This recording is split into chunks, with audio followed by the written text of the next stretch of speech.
doing? As the chair of the DOGE Committee, we've had a lot of great hearings. The first hearing was on Medicare. Guess what? No one is taking away anyone's Medicare. That's a lie that is being told by the Democrats, and unfortunately the media is helping them tell it. No one is losing Medicare. No one is losing Social Security. No one's benefits are being taken away. And I can tell you for a fact, no one has lost their Social Security or Medicare. I have checked with these agencies, then that no one has lost it. This is a fear that is being spread, and it shouldn't be spread. Here's what is happening. We are stopping fraud. We are stopping waste. We are stopping people from stealing your money, stealing benefits. That was the first hearing. The second hearing that we did, I'm going to let a little video play if it works. We're having a little trouble here. This was the hearing on USAID. What we have learned here today is that USAID has been used as a tool by Democrats to brainwash the world with globalist propaganda to force regime changes around the world. But if USAID funded terrorism that resulted in the death of Americans, then this committee will be making criminal referrals. Lastly, if this is the funding that has come from the USAID, the United States Agency for International Development needs to be abolished.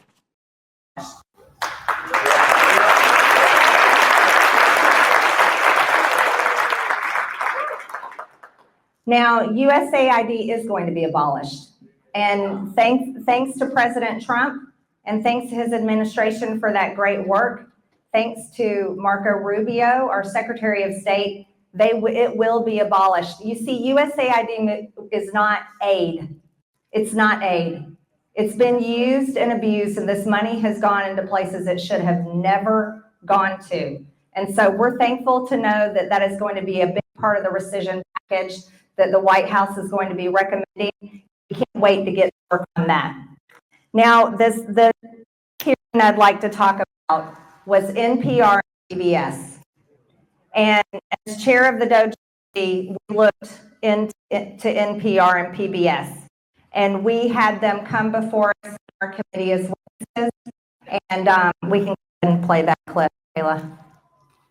The Corporation for Public Broadcasting is using taxpayer dollars to actively suppress the truth, suppress diverse viewpoints, and produce some of the most outlandish, ludicrous content. After listening to what we've heard today, we will be calling for the complete and total defund and dismantling of the Corporation for Public Broadcasting. Here's how it works in America every single day, private businesses operate on their own without government funding. We believe that you all can hate us on your own dime.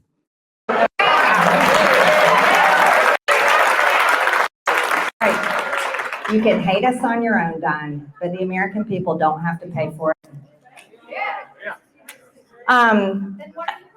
Another thing I'd like to talk about is something that is very important piece of legislation that I'm working on called Protect Children's Innocence Act. This is a bill that will criminalize sex changes in children. Go ahead and play that clip, Kayla. And now I want Congress to pass a bill permanently banning and criminalizing sex changes on children and forever ending the lie that any child is trapped in the wrong body. This is a big lie.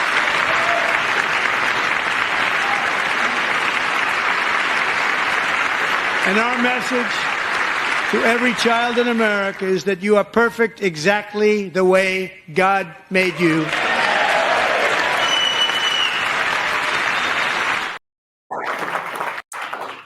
This is a fundamental truth. This is fundamental. God made us in his image, male and female. We are made. This is a basic founding of who we are. Children have to be left alone. They have to grow up. And my bill, the Protect Innocence Act, will criminalize sex changes on children, hormone therapies, all the drugs are being used on these kids. Think about it.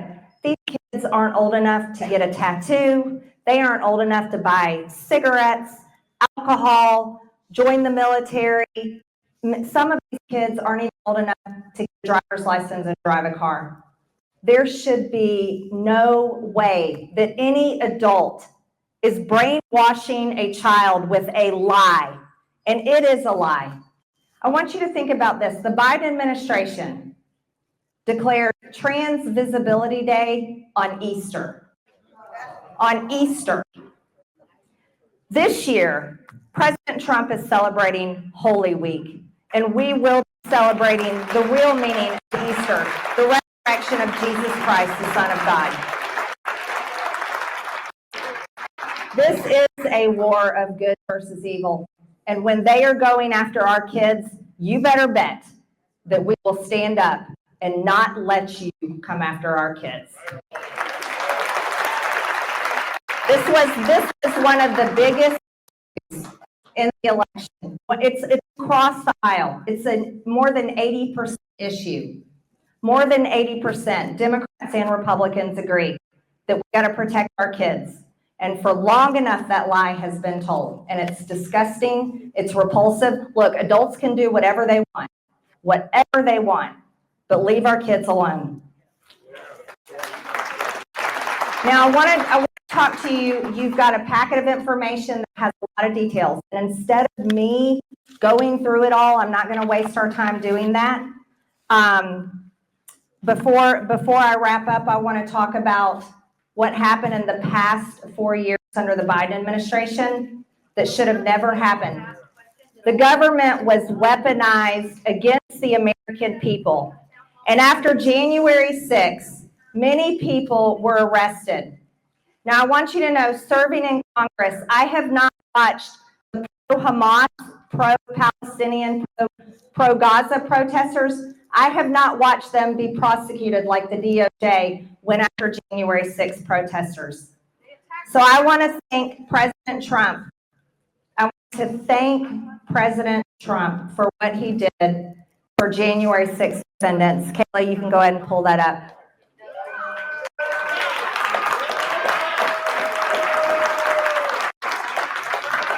The J6 pardons were answer to prayers, and the pro-lifers too. Biden's DOJ went after people that peacefully protested abortions, and he pardoned them as well, and he said it was an easy one. That was a personal note to me with President Trump. So I wanted to share that with you. In our country is being returned to law and order. That's right. Under the last administration, the scales had fallen off. It was completely tipped the wrong way. And this administration is dedicated to removing the real criminals, which are the cartels. These are terrorists that came across our border. Terrorists came across our border, are here within the United States. I had a great meeting with Homeland Security yesterday in my office in Dalton. And I can't tell you, I was overjoyed at what he was telling me is happening. Now, you're not seeing this on the news, I wish you were, and maybe we will see more of it. But because of Secretary Noman, Tom Homan's incredible work, and all the people that are working with them, there's a completely different approach. He told me these agencies are working together like he's never seen before in over decades of his career. FBI, ATF, Border Patrol, ICE, and many local law enforcement, all the way from county and states, all across the country are working together to track down illegal alien criminals, cartels, and terrorists